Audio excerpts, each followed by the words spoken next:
মনে রাখবেন, যে জাতি লেখাপড়ায় পিছিয়ে সে জাতি সব দিকে পিছিয়ে। বাংলায় একটা প্রচলিত বাক্য আছে, শত মূর্খ লয়ে আমি স্বর্গে নাহি যাব, দ্বাদশ পণ্ডিত নিয়ে পাতালেই রব।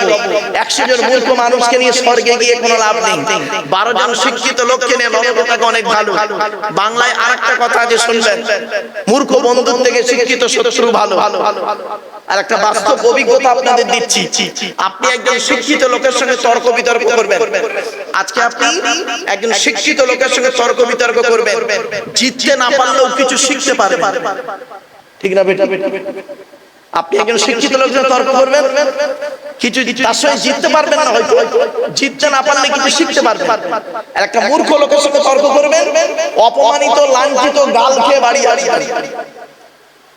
একদম বাস্তব কথা বললাম। এজন্য শিক্ষার এত গুরুত্ব, আমার কোরআন আল্লাহ দিলেন, নবীও বললেন শিক্ষার কথা, কিন্তু দুঃখের আমরা লেখাপড়া শিখিনি।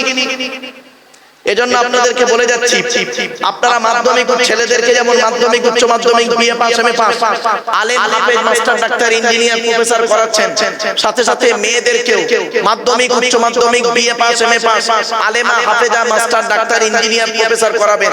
কারণ কি জানেন, ইংরেজিতে একটা কথা আছে, one mother is equal to 100 teacher. একটা মা হলো 100 জন শিক্ষকের সমতুল্য। একজন পুরুষ যদি শিক্ষিত হয় সে কেবল নিজেই শিক্ষিত হয়, একজন নারী যদি শিক্ষিত হয় গোটা পরিবারটা শিক্ষিত হয়, ঠিক না বেটা? এজন্য আপনাদেরকে আমি অনুরোধ করে যাচ্ছি, অনুরোধ করে বলে যাচ্ছি, হাতে ধরে বলে যাচ্ছি, এই বাচ্চা, এই বাচ্চা যাও ওদিকে যা, মা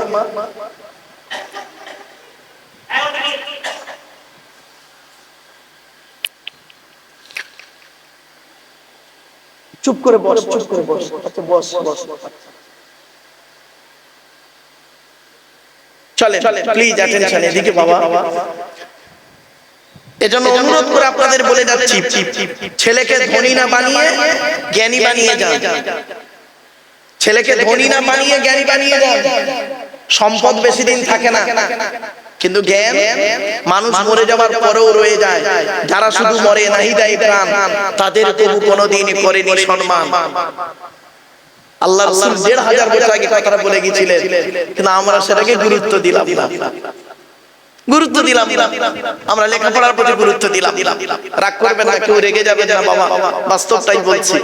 কোরআনের প্রথম ভাষা ছিল ইকরা, রিড, পড়ো পড়ো পড়ো। আর আমাদের প্রথম বাক্য কি জানেন? গেল গেল গেল গেল, পেট শান্তি তো দুনিয়া শান্তি। অনেক মুসলমানের বাড়িতে আজকে গিয়ে দেখবেন সানসেট গুলোতে বড় বড় কিতাব কেনা আছে, ছেলে আমার মাস্টার ডাক্তার ইঞ্জিনিয়ার প্রফেসর হবে, কোর্টে জজ হবে, বড় আলেম হবে। আর অনেক মুসলমানের বাড়িতে গিয়ে দেখবেন সানসেট গুলোতে বিশাল বড় বড় তরকারির হাঁড়ি আছে, মাল বগরাইতে বেরোবে, উনি ওই যে রেখে দিয়েছে। বাবা হাঁড়ি দিয়ে ঘর ভর্তি না করে কিতাব দিয়ে ঘর ভর্তি করুন, এই অনুরোধটুকু বলে গেলাম। কথাটা শুনতে হয়তো সাময়িক খারাপ লাগবে, অতি বাস্তব কথা বললাম। বাবা শিক্ষা যদি থাকে, যে জাতির মধ্যে শিক্ষায় যে জাতি উন্নত, সেই জাতি সব থেকে উন্নত। সারা পৃথিবী তারা ছড়ি ঘোরাবে শিক্ষা দীক্ষা গবেষণা টেকনোলজিতে যারা আগিয়ে। কিন্তু কোরআন থেকে এই সব গবেষণা করে বের হলো, আমরা এটাকে গবেষণা করে বের করলাম না, আমরা এটাকে শুধু ব্যবহার করলাম, ওই কাজে ব্যবহার করলাম। আর যারা ব্যবহার করার কাজ তারা ঠিক ব্যবহার করে গেল। দেখবেন এই কোরআনে আছে 250 রকমের হারাম। কত কত 250 রকমের হারাম আর 250 রকমের হালাল। আপনি কটা হারাম জানেন? ওই সুদ খাওয়া, মদ খাওয়া, ঘুষ খাওয়া, বিয়ের পর নেওয়া, নারী নির্যাতন করা, জমি রাজনীতি করা, উপরে কারেন্ট নেওয়া, আর জানেন না 250 রকমের হারাম আছে এই কোরআনে। আজ কয়েক কটা হারাম আপনাদেরকে তুলে ধরবো, রাগ করবেন না, একটু ধৈর্যের পরিচয় দিন। সবে একটা একটা করে পরিচয় দিচ্ছি তো। এবারে আসছি, আল্লাহ বলছেন বান্দা তোর দেহের মধ্যে আমি 4টে জিনিস দিয়েছি গুরুত্বপূর্ণ। আমাদের দেহের মধ্যে প্রত্যেকের, নারী পুরুষ হিন্দু মুসলিম কোনো ডিভাইডেড নেই, আমাদের দেহের মধ্যে আল্লাহ 4টে জিনিস দিয়েছে খুব গুরুত্বপূর্ণ। বাবা আজকের বাড়ি থেকে আপনি আপনার দেহের এই 4টে জিনিসকে যত্ন করবেন, সব সময় যত্ন করবেন। 4টের একটা খারাপ হলে আপনি মারা যাবেন, আর 4টে একসঙ্গে যদি খারাপ হয়ে যায় সঙ্গে সঙ্গে মারা যাবেন। এক নাম্বার কি জানেন? ব্রেন। আল্লাহ বলে তোর ব্রেন দিয়েছি, ভালো চিন্তা করবি, লোকের গোঁজা মারা চিন্তা করিস না, ভালো চিন্তা করবি। তোর ব্রেন দিয়েছি, আমার কোরআনকে নিয়ে গবেষণা করবি, চিন্তা ভাবনা করবি। আমার কোরআনকে নিয়ে কি করবি? গবেষণা চিন্তা ভাবনা করবি। তাহলে দেখবি দুনিয়াতেও শান্তি সম্মান পাবি। আমি মেধা শক্তি তোর বাড়িয়ে দেবো। জোরে বলে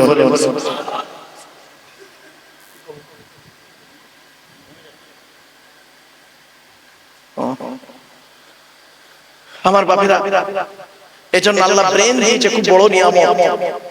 ডাক্তাররা বলছে ব্রেনের মধ্যে যে শিরাগুলো আছে, ওই শিরাগুলো যদি পরস্পর লাইন দেওয়া হয়, পৃথিবীর এক প্রান্ত থেকে অপর প্রান্তে পৌঁছে যাবে। জোরে বলুন সুবহানাল্লাহ। ভাবতে পেরেছেন? ছোট্ট একটা উদাহরণ দিচ্ছি। গরুর ব্রেন দেখেছেন তো ভাই? বলুন না, গরুর মগজ খাননি নাকি? গরুর ব্রেন দেখেছেন, মানুষের ব্রেন, পার্থক্যটা কি জানেন? দেখবেন গরুর ব্রেনের মধ্যে ওই খাঁচকাটা খুব বেশি নেই। মানুষের ব্রেন গুলো দেখবেন, বাড়িতে ছবিগুলো দেখবেন,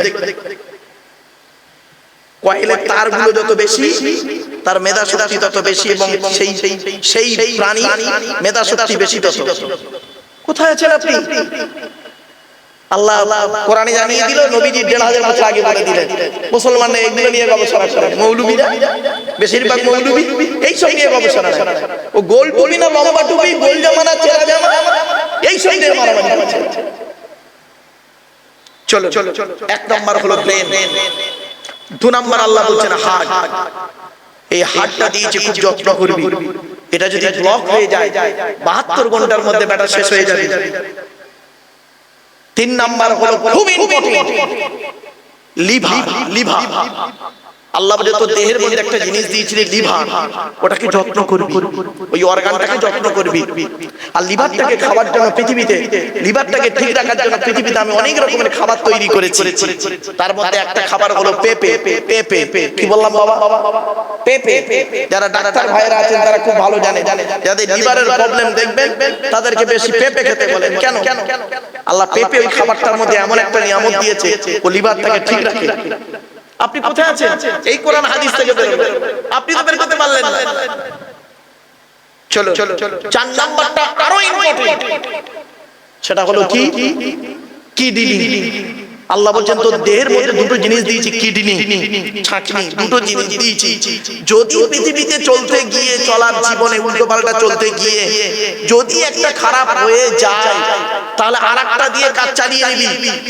আর দুটোই যদি খারাপ করে ফেলেছিস, তাহলে বাঁচার আশা ছেড়ে দিবি, ডায়ালিসিস করতে করতে শেষ হয়ে যাবি। এই দুটো ফুল ধরেছি না? বলুন, এর খুব চকচক করছে না? খুব গ্লেজি লাগছে না? বলুন, একটু কথা বলো। শুকে দেখে কিচ্ছু নেই। কি? কাপড়ের মাল। এটা কাপড়ের মাল, চকচক করে, খুব সুন্দর, আদৌ খুশবু নেই। অরিজিনাল যে ফুল সেটা বেশি চকচক করে না, খুশবু বেরোবে।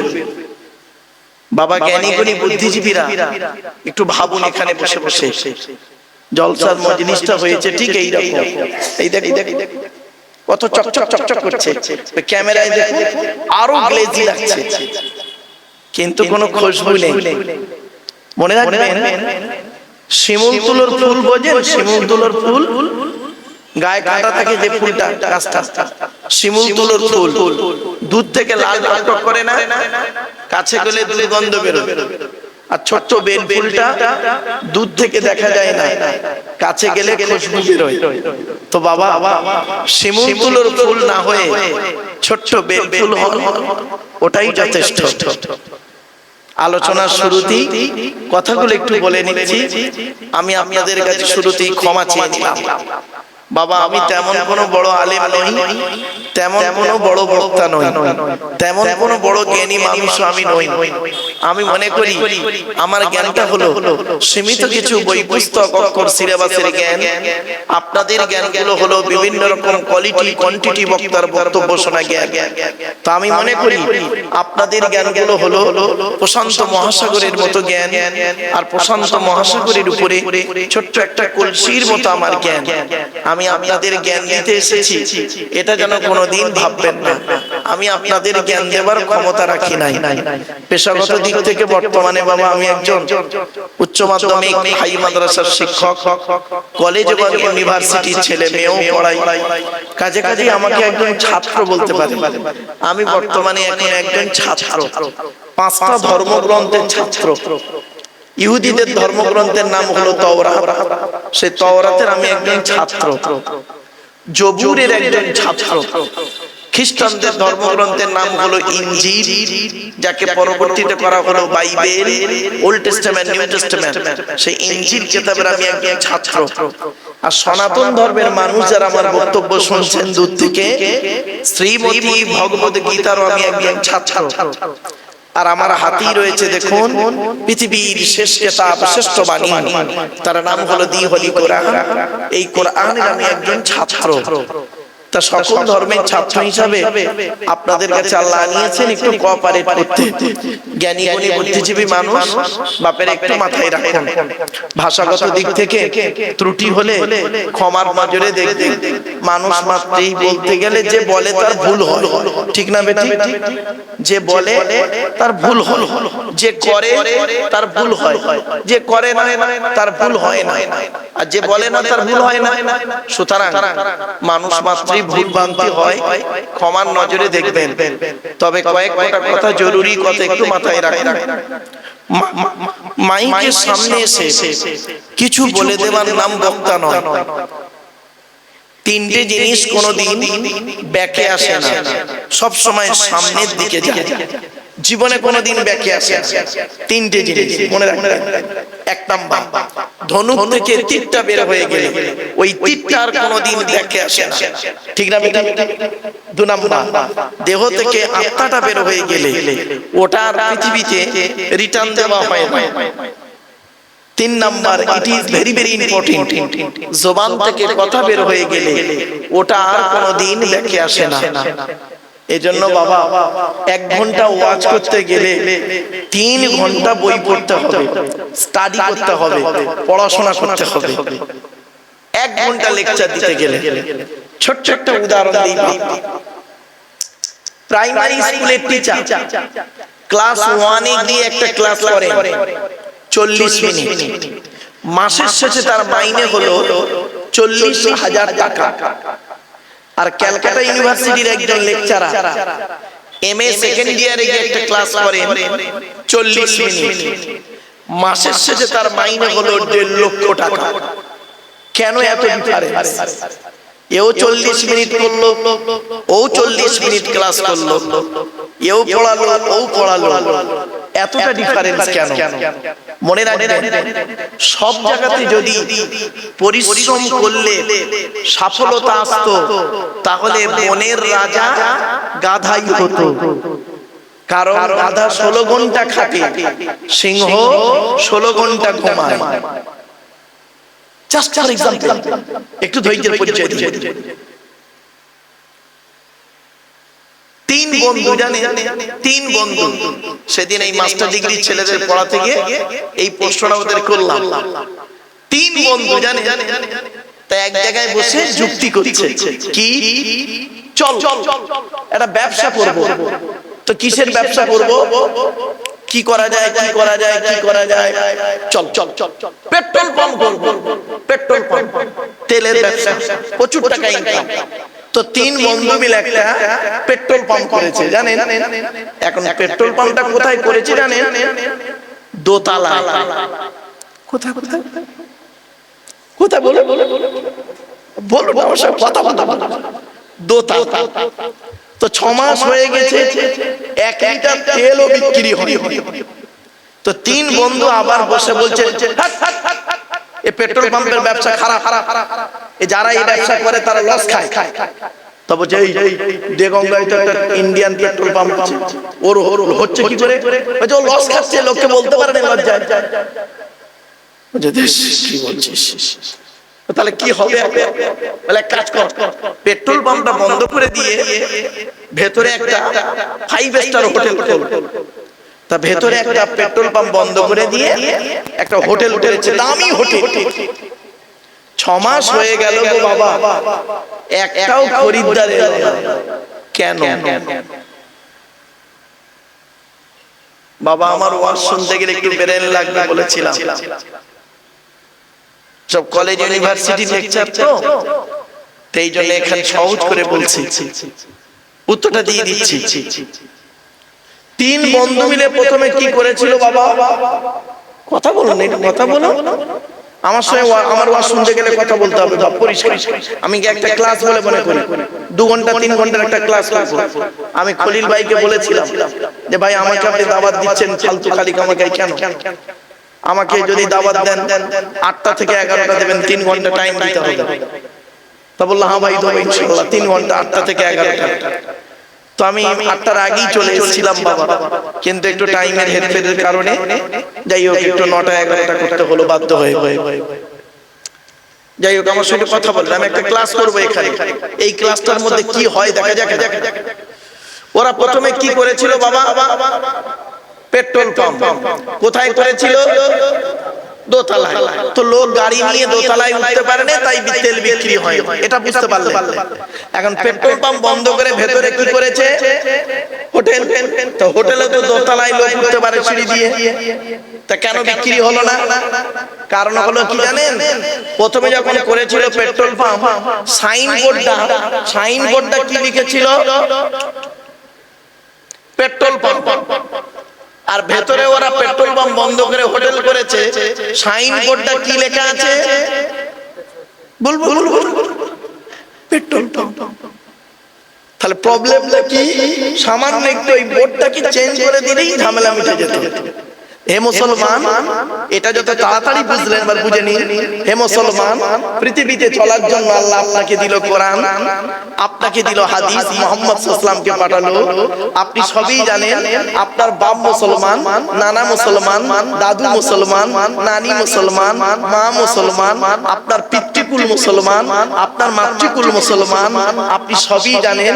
প্রবলেমটা হলো কি? ওই সাইনবোর্ডের একটু প্রবলেম, খালি আপনাকে একটু ধরিয়ে দিলেই যথেষ্ট। ঠিক না?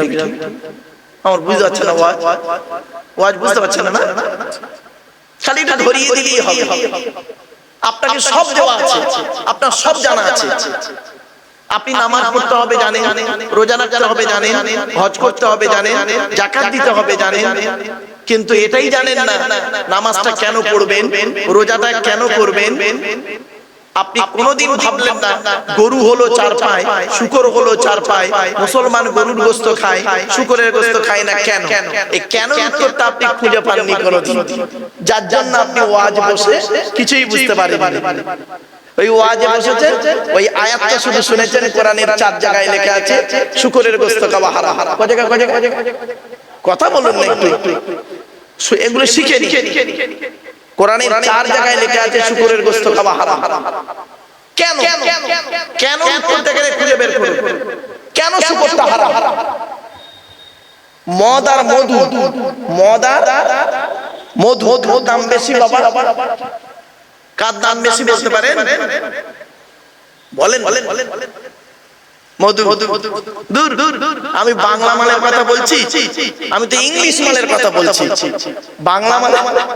বাংলা মালের প্যাক এখন 30 টাকা, আর ইংলিশ মাল শুনবেন, শুনে নিন। হুইস্কি, কিংফিশার, ম্যাকডোনাল্ড, বেলা, ওয়াইন, রিড মিল, ব্লক, ড্রাইন, এসব মদের নাম বললাম রে বাপ, যারা খায় তারা বুঝতে পারছে। সেদিন এরকম মদের নাম বলছে, একটা বুড়ো অপর বুড়োকে বলছে দেখছি হুজুর কিরম কোরআনের আয়াত বলছে। বাপেরা, মদ আর মধু কেন মদটা কোরআনে হারাম করলো আল্লাহ 4 জায়গায়? এগুলো শিখে নিন। কোরআনে 4 জায়গায় লেখা আছে মদ খাওয়া হারাম। আর কেন মধুটাকে আল্লাহ হালাল করলো, কেন উত্তরটা আপনি খুঁজে পাবেন? ওই সাইনবোর্ড কেন উত্তরটা খুঁজে পাননি বলি আপনার মাথায় এটা ঢোকানো আছে মদ খাওয়া হারাম আর শুকরের গোশত খাওয়া হারাম, ওইটুকুই আপনি জেনে বসে আছেন। আপনি নামাজ পড়বেন কেন, আপনি গালে দাড়ি দিলেন কেন, মাথায় টুপি দিলেন কেন, কেন পুরুষ লিঙ্গের আগের চামড়া আপনি কেটেছেন? মুসলমান কি মুসলমানি বলেন না খাতরা বলেন হুজুর? আপনারা কি বলেন বলুন না একটু। মুসলমান কেন আপনি পুরুষ লিঙ্গের আগের চামড়া কাটলেন? কি দরকার ছিল? এই পুরুষ লিঙ্গের চামড়া সর্বপ্রথম কে কেটেছিল? আপনি তাও তো জানেন না। আপনি কেন কেটেছেন তাও জানেন না। আপনি কি করলেন এই এতদিন? 71 বছরের জলসার বয়স হলো 71 বছর, তাই না বাবা? আল্লাহর ওলির জলসা, তাই তো? ওলি কাকে বলে? ওলি হতে গেলে কতগুলো শর্ত আছে। কোন লোকটাকে ওলি বলে? পীর কাকে বলে? পীর হতে গেলে তার শর্তগুলো কি কি? যাকে তাকে পীর সাহেব বলে দেবেন? গালে দাঁড়িয়ে মাথায় টুপি থাকলে হাতটা নরম মতো হলে? আরে বোকা লোক, 90 বছর বয়স হয়ে গেলে অটোমেটিক চামড়া গুটিয়ে হাত নরম হয়ে যায়, ঠিক না? তাহলে হাত নরম হলেই পীর সাহেব নয়। তাহলে আপনাকে জানতে হবে কেন, কি 71 বছরের জলসার চরিত্র এমন হতে পারে না। আপনারা আমাকে ভুল বুঝবেন না, কিন্তু বাস্তব কথাই বললাম আপনাদেরকে। তার চিন্তা আপনাদেরকে এইভাবে বলা হয়নি। আপনাদের জলসা মানে এটাই ঢোকানো হয়েছে মাথায়। কি টেনে টেনে এসে কোনো বক্তা কিছু কথা বলবে, কোনো কেসা কাহিনী ঘটনা বলবে, আপনারা মাঝে মাঝে সুবহানাল্লাহ বলবেন আর দরুদ শরীফ কি আমরা সালাম পড়বেন, মোনাজাত করবেন, খাবার উঠাবেন, বাড়ি যাবেন। এই হয়েছে আপনাদের জলসা ট্র্যাডিশন। খবরদারির নাম জলসা নয় বাপ। মুজাদ্দিদ জামান দাদা হুজুর পীর কেবলা রাহমাতুল্লাহ আলাইহি তিনি এভাবে ওয়াজ করতেন না।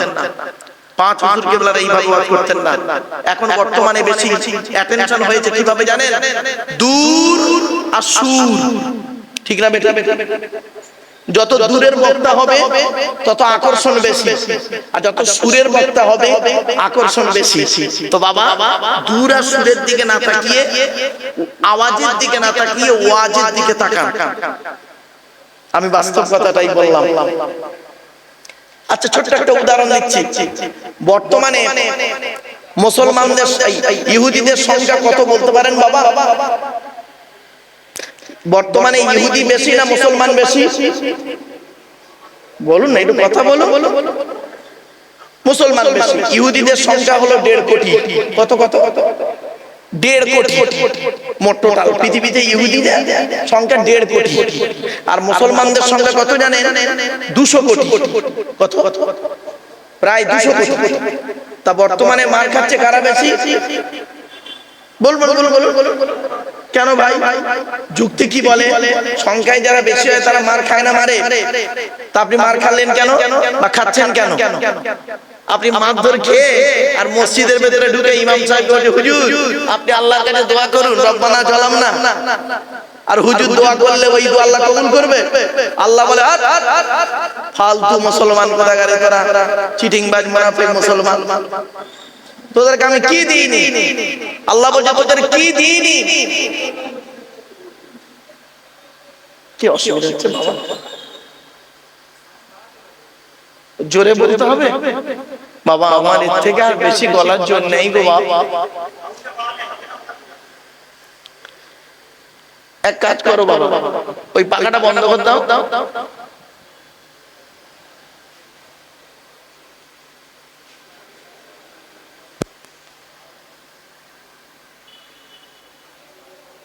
বন্ধ হতেছে? চুপচাপ, কেউ কোনো কথা বলবেন না দয়া করে। আমি হাত জোড়া করে বলছি বাবা, আমার পরবর্তী বক্তা তিনি এসে খুব চিৎকার করে বলবেন, টেনশন নেবেন না। যে কজন বসে আছেন দয়া করে কজনে একটু শুনুন। আর আপনাদেরকে আমি আগেই বলেছিলাম একটু সামনের দিকে আসতে, আগে আসতে বলেছিলাম, তাহলে দেখতেন অল্প আওয়াজটাই শোনা যেত কানে। চলো। বর্তমানে ইহুদিদের সংখ্যা কম, মুসলমানদের সংখ্যা বেশি। তা বর্তমানে মার খাচ্ছে মুসলমান কেন বেশি? শুনে নিন। আল্লাহ বলছেন তোদেরকে আমি কি দিইনি? মুসলমান, তোদেরকে দিয়েছিলাম চলার জীবন একটা কোরআন কিতাব দিয়েছিলাম। তোদের এই কোরআনে দিয়েছিলাম পরমাণু বোমা। এই কোরআনে রয়েছে পরমাণু বোমা, এই কোরআন থেকে বের করলেন মিসাইল, এই কোরআন থেকে প্লেন বেরোলো, এই কোরআন থেকে বেরোলো আধার কার্ড করতে গেলে দুটো জিনিস লাগে, চোখের রেটিনা আর ফিঙ্গারপ্রিন্ট। এই কোরআনে লেখা আছে ১,৫০০ বছর আগে। আপনাদের তো আমরা বলিনি, আপনারা তো এসব শোনেননি, জানেননি। এই কোরআন থেকে বেরোলো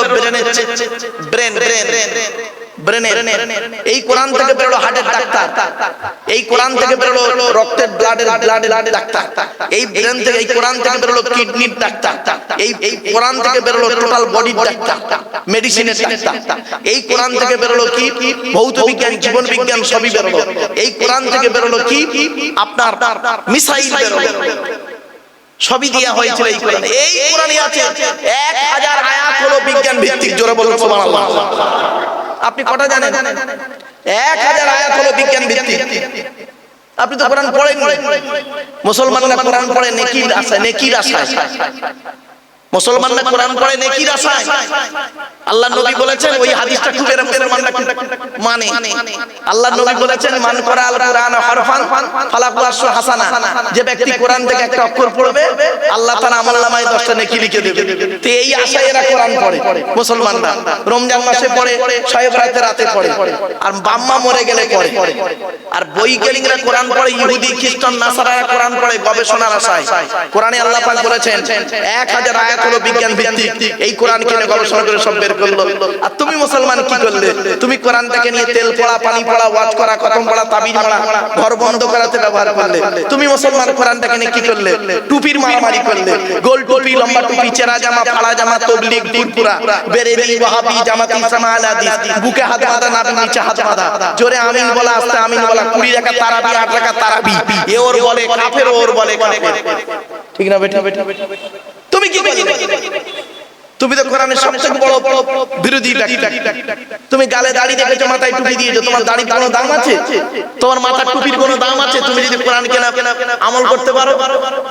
বাস্তব কথা বলছি, শোনো। রোজার ঈদের দিন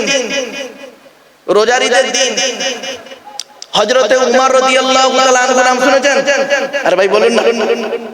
হযরতে উমর রাদিয়াল্লাহু তাআলা আনহু উনি তখন খলিফা ছিলেন, রাষ্ট্রপতি ছিলেন।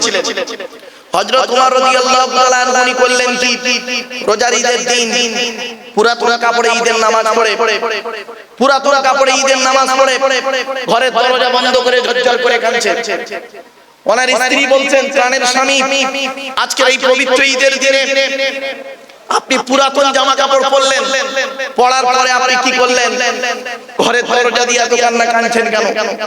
আজকের ঈদের দিনে মানুষ নতুন জামা কাপড় পরে বাইরে আনন্দ ফুর্তি করছে, আর আপনি কেন পুরাতন কাপড় পরে ঈদের নামাজ পড়ে এখানে কাঁদছেন, ঘরের ভিতরে বসে বসে কাঁদছেন, দাড়ি ভিজে যাচ্ছে কেন? কেন একটু বলুন তো। হযরত উমর রাদিয়াল্লাহু তাআলা আনহু সেদিন কি বলেছিলেন শুনে নিন মুসলমান।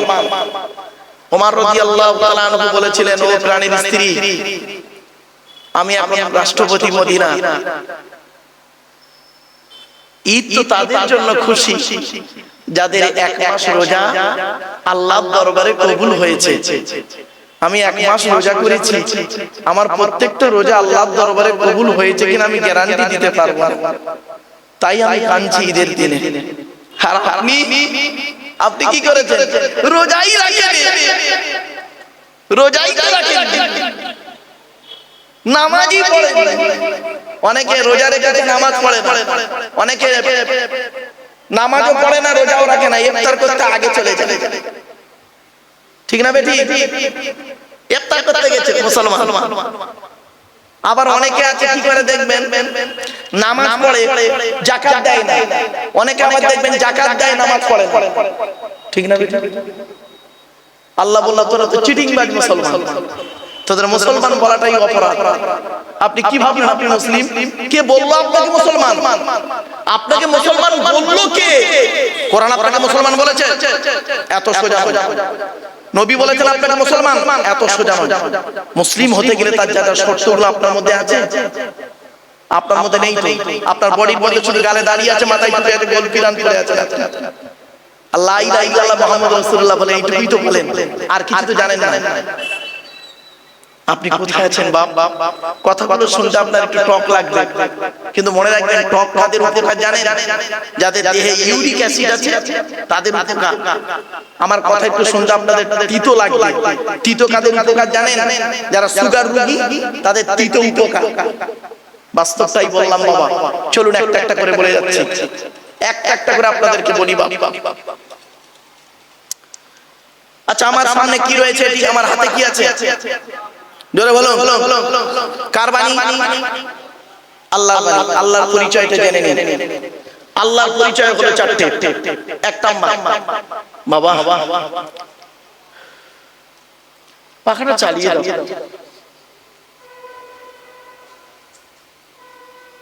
আমার মনে হয় বাবা, কিয়ামতের মাঠে দুহাত উপরে সূর্য আসবে না?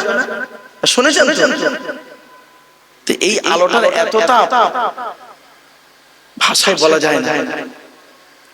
আপনারা এইভাবে জলসা দেবেন না বাবা, এটা জলসার নিয়ম নয়। যাই হোক, আপনারা তো আবেগী মানুষ, চলো। আল্লাহর পরিচয় হলো চারটে। কটা বাবা? একদম শর্ট শর্ট কথাগুলো শুনে নিন। আচ্ছা বাবা, টেনে টেনে বলছি না বলে অসুবিধা হচ্ছে আপনাদের? টেনে টেনে বলছি না বলে থাকছে না। আল্লাহর পরিচয় হলো চারটে। কি কি? এক নাম্বার, আল্লাহ বললেন, কুল নবী তুমি বলো, হুয়াল্লাহু আহাদ, সে আল্লাহ হলেন একক। দুই নাম্বার, আল্লাহুস সামাদ, আল্লাহ হলেন অমুখপেক্ষী। আল্লাহ কারোর মুখপেক্ষী নয়, সারা পৃথিবী তার মুখপেক্ষী। ঠিক না বেঠিক বলো? আমার কথা বুঝতে পারছেন আপনারা? বুঝতে পারলেই ওয়াজ যথেষ্ট, বুঝতে না পারলে ওয়াজ বেকার। তিন নাম্বার, লাম ইয়ালিদ ওয়া লাম ইউলাদ, আল্লাহ কাউকে জন্ম দেয়নি, আল্লাহকেও কেউ জন্ম দেয়নি। চার নাম্বার, ওয়া লাম ইয়াকুল লাহু কুফুয়ান আহাদ, আল্লাহর সমকক্ষ কেউই নেই। এই হলো আল্লাহর চারটি পরিচয়, টোটাল কোরআনে আছে। কেউ যদি আপনাকে বলে আল্লাহর পরিচয় কটা, এই চারটি বলে রাখবেন, শুনে রাখুন। এবার আসছি, আল্লাহ যুগে যুগে নবী রাসূল পাঠিয়েছেন। আল্লাহ যুগে যুগে নবী রাসূল পাঠিয়েছেন, কিতাব পাঠিয়েছেন। পৃথিবীতে নবী এসেছেন কটা শুনে নিন? 1,24,000। কত? মাথায় রাখুন। রাসূল এসেছে কটা? 313 অথবা 315টা। এবার আসছি, কিতাব এসেছে কটা? কিতাব 104টা। কত কত কত? 104। এগুলো মনে রাখুন। 100টা হলো সহিফা, ছোট ছোট চিরকুট। 100টা কিতাব কার উপরে কটা এসেছে শুনে নিন। আদম নবীর উপরে এসেছে 10টা, ইব্রাহিম নবীর উপরে এসেছে 10টা। কত হলো? 20টা। ইদ্রিস নবীর উপরে এসেছে 30টা। কত হলো? 50টা। আর শীস নবীর উপরে এসেছে 50টা। কত হলো? 100টা। এবার আসছি, 101 নাম্বার কিতাবের নাম কি? কিতাবটার নাম হলো তাওরাত। নবীটার নাম হলো মুসা নবী। কিতাবটি এসেছে হিব্রু ভাষায়। কিতাবটি এসেছে 40 দিন ধরে। কিতাবটি হলো 1000 পারা বা খণ্ড বিশিষ্ট। কত পারা? 1000। এগুলো মনে রাখুন, 1000 পারা বা খণ্ড বিশিষ্ট। কিতাবটি এসেছে রমজান মাসের 6 তারিখ আল্লাহ নাযিল করেছে। 102 নাম্বার কিতাবের নাম কি? কিতাবটার নাম হলো জবুর। নবীটার নাম হলো দাউদ নবী, সুলাইমান নবীর বাপ দাউদ নবী। কিতাবটা হলো 150 পারা বা খণ্ড বিশিষ্ট। কিতাবটি হলো গ্রিক ভাষায়। কিতাবটি এসেছে রমজান মাসের 8 তারিখ আল্লাহ নাযিল করেছে। 103 নাম্বার কিতাবের নাম কি? কিতাবটার নাম হলো ইনজিল। নবীটার নাম হলো ঈসা। কিতাবটি হলো 27 পারা বা খণ্ড বিশিষ্ট। কিতাবটি হলো সুরিয়ানি ভাষায়। কিতাবটি এসেছে রমজান মাসের 18 তারিখে। 104 নাম্বার কিতাবের নাম কি? কিতাবটার নাম হলো কোরআনুল মাজিদ। নবীটার নাম হলো মুহাম্মদ সাল্লাল্লাহু আলাইহি সাল্লাম। কিতাবটি হলো আরবি ভাষায়।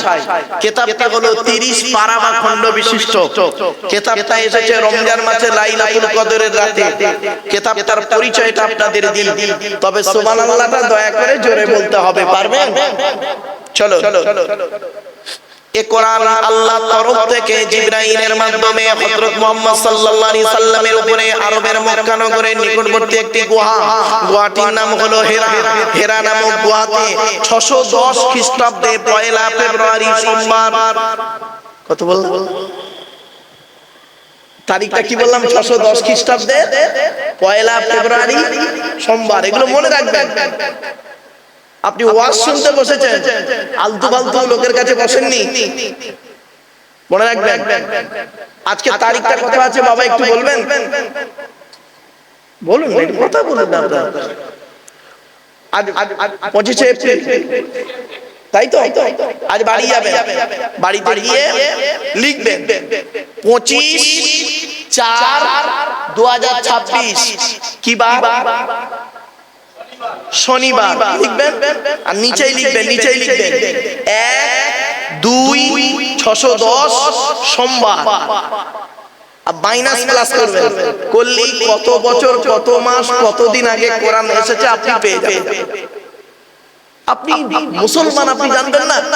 আপনার কোরআনকে নিয়ে সারা বিশ্ব গবেষণা করছেন, আপনি জানবেন না? আপনি কেমন মুসলমান? চলুন, এই উচিত, এই জিনিসগুলো শিক্ষা দেওয়া উচিত ছিল, প্রাথমিক শিক্ষা এগুলো, ঠিক না বে? ঠিক। আমরা আপনাদের এই শিক্ষা দিইনি, আপনাদেরকে দিয়েছি কি? কোন ব্যক্তির জীবনী বলেছি, কোন ব্যক্তির কাহিনী কিসসা বলে আমরা সময় কাটিয়ে দিয়ে চলে গেছি। উচিত ছিল আপনাদেরকে এইভাবে কথাগুলো বলে আপনাদের ব্রেনটাকে কোরআনের প্রতি আনা, হাদিসের প্রতি আনা, বিজ্ঞানের প্রতি আনা। চলো।